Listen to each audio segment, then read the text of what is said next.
All right, guys, we have 5 major mobile gaming news stories to cover in today's weekly update. To give you a little summary to start, Into the Dead is coming back in a completely new form. Diablo Immortal has finally given us a release date for their big update, which is going to introduce the new Warlock class. Premium console-style games are continuously making their way onto mobile devices. We have several major MMOs that are coming to mobile, and Supercell has given us an update regarding Project Rise, their ambitious new action RPG that's in production for the last few years. There's a lot happening, so let's dive right in. I know that you guys want him. Who wouldn't want Skeletor from what we all grew up with? He-Man, Masters of the Universe. You can get them now, plus a bunch of other champions absolutely for free inside of Raid Shadow Legends. And you can get 3 legendary champions and 3 epics just from using my QR code or the link that you'll find in the description. Yeah, it's probably one of the best times to play Raid Shadow Legends because just using my code gets you Tholin,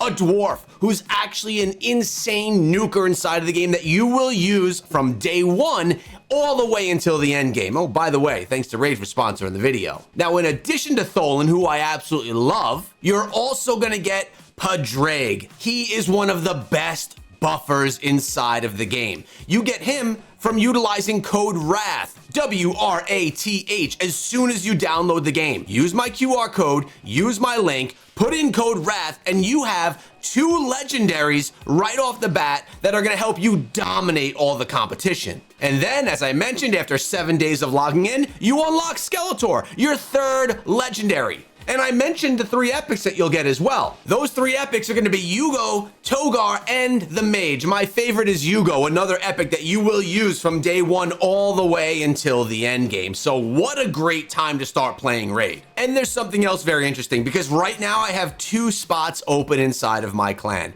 2 of you could be clanmates of mine in the Echo Raid clan. So download Raid Shadow Legends today. Use the QR code or link to do it so you get all of the great rewards. And then once you power up, come join me in my clan and dominate everyone in Raid Shadow Legends. You're also probably going to want to subscribe to the channel to always stay up to date on the latest Raid information. We're starting with one of the biggest surprises from IGN Live because Into the Dead franchise is officially returning.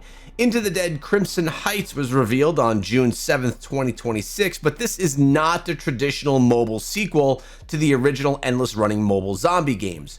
Crimson Heights is being developed as a virtual reality and mixed reality survival horror experience for Meta headsets and Steam VR. The game uses technology that scans the room around you and transforms your physical surroundings into a part of the Crimson Heights apartment building. Furniture, walls, doorways, and the amount of open space inside of your room can all become part of the level.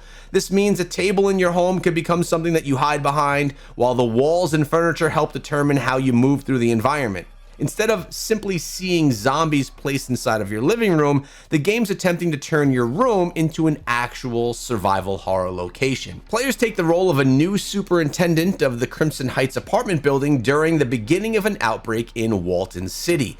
The developers say that players will explore the building, encounter residents, and make decisions about who they're willing to help while attempting to survive. This is an interesting direction for the franchise that was originally becoming famous because of mobile gaming. Pickpock is no longer treating the Into the Dead as one specific style of game. Into the Dead, Our Darkest Days, took the franchise into a side-scrolling survival gameplay, and Crimson Heights is now moving into mixed reality. The major risk here is accessibility. The original mobile games could be reached by almost anyone with a smartphone, while a VR game requires much more expensive hardware and will naturally just have a smaller audience. The success of Crimson Heights is going to depend on whether the room scanning technology is meaningful enough and gives good changes that enhance the experience. If every player's home creates a different level, this could be something genuinely impressive. If the room scanning is only a short-lived gimmick, the excitement may disappear quickly. Into the Dead Crimson Heights is currently planned for release sometime in 2027. A specific release date has not been announced, but the devs are expected to reveal more information during Gamescom in August 2026. So, Into the Dead is definitely returning, but not in the way most longtime mobile players probably expected. But let's get into story number 2, which is focused on Diablo Immortal, because Blizzard has officially confirmed that the new Warlock class is going to release on June 17th, 2026. That's just about a week from today. The Warlock was originally revealed during Blizzard's Diablo 30th anniversary spotlight in February, but the new IGN live trailer finally gave us the exact date. Like Diablo Immortal's previous classes, the Warlock is going to be available for free. Players are not going to have to purchase anything to get involved in the new class. You could simply class change. The Warlock is basically a practitioner of dark magic who uses forces of hell against their own kind. The class can open demonic portals, summon creatures, and use weapons forged through dark magic. The Warlock carries a demon skull as its main hand weapon and a sacrificial blade in the other hand. Blizzard has also introduced the Soul Gorger, a demonic creature capable of consuming other demons and taking on some of their characteristics. The complete list of abilities and legendary items has not yet been revealed, but it will be soon, so we still don't know exactly how the Warlock is going to perform in PvE or in PvP. However, the early information suggested that this will be an aggressive summoning and dark magic class rather than simply another version of the Necromancer. Necromancer, of course, controls the dead, while the Warlock appears to control demons and the power of hell itself. That distinction should give Blizzard enough room to create a very different combat style. On June 17th, launch is also part of a much larger year of content for Diablo Immortal. Blizzard is bringing players back to a ruined version of Lutgolin, one of the most recognizable locations from Diablo 2. The regions are going to expand as they always do, opening up more extensive parts of the land throughout 2026. And this is going to begin with areas such as the Rocky Waste. Andriel, the Maiden of Anguish, is also expected to play an important role in the story. Blizzard is additionally working on an equalized version of Bout of Realms. The goal is to reduce the impact of major resonance differences and create a more competitive environment based on player performance rather than account spending alone. Let's be honest here, Diablo Immortal is a heavy pay-to-win game, and now they have the Bout of Realms, which is where all the heavy spenders compete. I mean, we could compete too, but we're not going to win. And then they have the Bout of Equals, where resonance doesn't play a factor. So they basically have these competitive esports style events for both free to play or low spenders, and then for the big whales. So it looks like they're trying to improve on that. Whether Blizzard can truly equalize the mode will depend on which stats and progression systems remain active, but it shows that the developer understands one of the largest complaints surrounding Diablo Immortal's competitive content: pay to win. The Warlock release is being supported by several anniversary events, like the Mirrored Jewels are going to be returned, which is basically you get twice as many legendary gems for each crest used. That's going to be going on from June 10th through the 16th. Wind of Fortune is going to be back as well, where you're basically getting yourself double experience, and the Warlock officially becomes playable and is on the website as of today, on the 17th of this month. The timing is clearly to bring back returning players, or players that haven't played in a while, and transparently, I have not been playing Diablo Immortal myself on a regular basis, but you know what? I'm gonna tune back in to try out the new class, and that is the method that Blizzard uses to continuously get players returning to the game year after year, or at least one of their strategies. The challenge for Blizzard is gonna be making the Warlock exciting without making it so powerful that every competitive player feels forced to switch. But let's be honest, everyone's gonna switch. Now, we've talked about this third story a few times, and it's really about big titles making their way onto the small screen. And this is one of the biggest things that was discussed at IGN Live. Amazon Luna was one of the main examples discussed during the event. Luna allows players to stream larger PC and console games through the cloud instead of running them directly on a device. That distinction is important. A game such as Hogwarts Legacy does not suddenly become a native mobile game just because it appears on a phone. The game is running on a remote server, and the video and controls are being streamed through the internet. However, from the player's perspective, that phone or tablet still becomes a portable way to access a game that previously required a console or powerful computer. What they're basically saying is we're going to be able to play PC games and console games on our phone, but they're actually coming from the PC or console, so it's not actually a mobile game. I like this. This is pretty cool. Amazon Luna is already available and does not have a new release date. The IGN Live segment featuring the service aired on June 7th, 2026. Prime members receive access to rotating libraries of games, while Luna Premium adds an expanded catalog. In most cases, players will still need a compatible controller because large action games are not automatically redesigned for touchscreen. So you're going to need to use a Bluetooth controller or something like that so you could play. This trend causes major opportunities for gamers. Expensive hardware becomes less important. Massive downloads can be avoided and high-end games can be accessed from several different types of devices. It also creates new problems. Cloud gaming depends heavily on internet speeds and stability. Input delay, compression, and data usage can all affect the experience. Competitive and fast action games are particularly vulnerable because even a small amount of latency can be noticeable. There's also a major concern involving ownership. Amazon ended its Bring Your Own Library feature on June 3rd, 2026. That previously allowed players to connect supported games from other services and stream them through Luna. Previously purchased third-party titles are scheduled to lose Luna streaming support on June 10th. That's just a couple of days away. Players should still own those games through their connected third-party accounts, but they will no longer be able to access them through Luna. That perfectly demonstrates the trade-off behind cloud gaming. Players gain convenience and access to powerful games on cheaper hardware, but that access can depend on platform decisions, licensing agreements, and subscription policies that can change at any time. The big story is not simply that premium games are coming to mobile screens. That's already happening. The bigger question is whether the future of portable gaming will be based on owning games locally or subscribing to rotating libraries controlled by large platforms. Mobile players, well, we're going to have access to more ambitious experiences than ever before, but we may also have less control over how long these experiences remain available to us. Now, the MMO market is preparing for another big release. The difference this time is that many of these games are not being developed as mobile-only products. Publishers are increasingly launching MMOs across both mobile and PC, allowing players to have access to the same world and progression from multiple different devices. One of the biggest incoming releases is RF Online Next.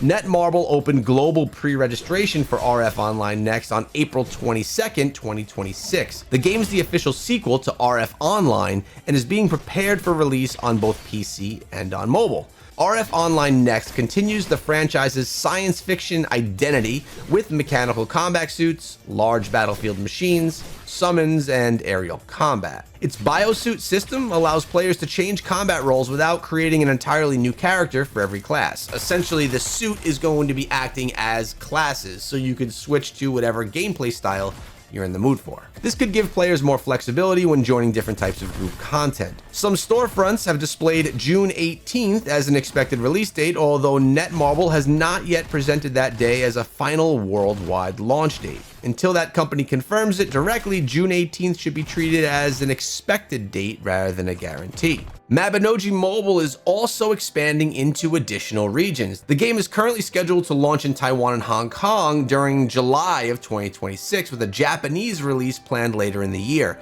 A complete North American release date has not yet been announced. Mabinogi Mobile is important because it offers something different from the combat-heavy MMOs that normally dominate the mobile market. The game places a stronger focus on social activities, exploration, gathering, cooking, fishing, and life inside of a fantasy community. Spirit Crossing is another upcoming social MMO. The game is being developed by Spry Fox, the studio behind Cozy Grove, and focuses on cooperative exploration, relationships, and community building. A wider release is planned for 2026, although a specific date has not yet been confirmed. Then we have Horizon Steel Frontiers, an upcoming mobile and PC MMORPG from NCSoft and Guerrilla. The game takes place inside of the Horizon universe and is expected to feature customizable hunters, large machine battles, cooperative content, and a persistent shared world. Horizon Steel Frontiers does not currently have a release date either, but its announcement is important because it shows major console franchises are now being considered for full mobile and PC MMO adaptations. These games are very different from one another, but they share the same basic strategy: build one large community across multiple platforms. That's the strategy. That could solve one of the biggest problems facing mobile MMOs, which is maintaining enough active players for matchmaking, guilds, trading, and large-scale content. However, cross-platform development also creates its own challenges. Mobile players expect readable interfaces, shorter sessions, and controls that work on a touchscreen. PC players often expect deeper mechanics, manual combat, and more complicated systems. Developers are going to need to satisfy both audiences without making the mobile version feel like a lesser port or making the PC version feel like an enlarged phone game. So yes, mobile MMOs, they're entering the mobile scene in a major way. The real test is not going to be how many players pre-register, it's going to be how many of these games can maintain healthy communities 6 months or 1 year later into their launch. And finally, the story you've been waiting for. Supercell has shared major development update for Project Rise, the action RPG tower game that we love. The game's barely beta was originally scheduled to begin on November 25th, 2025. However, Supercell canceled the test on November 14th, only 11 days before it was supposed to begin. The devs have now explained that the game did not simply need more polish, they believed the core structure wasn't good enough. Project Rise is still based around choosing a hero, joining friends, and fighting upward through a massive tower. The problem was that the original tower structure made it difficult for players to remain together. Players could become separated by only one floor and then struggle to match with one another. Supercell attempted to solve the issue with lobbies, champs, and checkpoints, but those extra systems made the experience feel fragmented. Sessions had no predictable length, teams could lose members, and players could become stranded alone on the higher floors. The dev team decided to rebuild the tower around clearly defined paths. The Brave Path contains 5 floors and is designed for shorter sessions. The Heroic Path contains 15 floors and offers a larger challenge, and the Legendary Path provides a much longer climb for experienced groups. Players begin with Brave and unlock the higher difficulties by completing the earlier paths. This allows players to understand how much time they're committing before the session begins. It also keeps the full team together for the entire climb because everyone entering the same path has agreed to the same number of floors. Supercell still plans to create an infinite tower mode, but that'll become a late game challenge rather than the basic experience for new players. Hero gameplay is also being rebuilt. Every hero now has a light attack, a heavy attack, and a skill. Light attacks help charge the heavy attack, creating a more deliberate combat rhythm. Players will also earn major upgrades during each climb that can change how the hero functions. The archer can gain an empowered attack that fires homing arrows after using their skill. The Valkyrie can throw her axe into the ground and knock down enemies after her spinning attack. The Barbarian can summon additional barbarians to charge alongside of him. The goal is to make each run feel different while keeping every hero mechanically recognizable. The trade-off is that the next beta will launch with only 6 heroes: the Barbarian, Archer, Valkyrie, Firecracker, Bomber, and the Goblin Brawler. Previous shown heroes such as the Countess, Fisherman, P.E.K.K.A., Battle Machine, Hog Rider, Bandit, and Hunter are still being developed.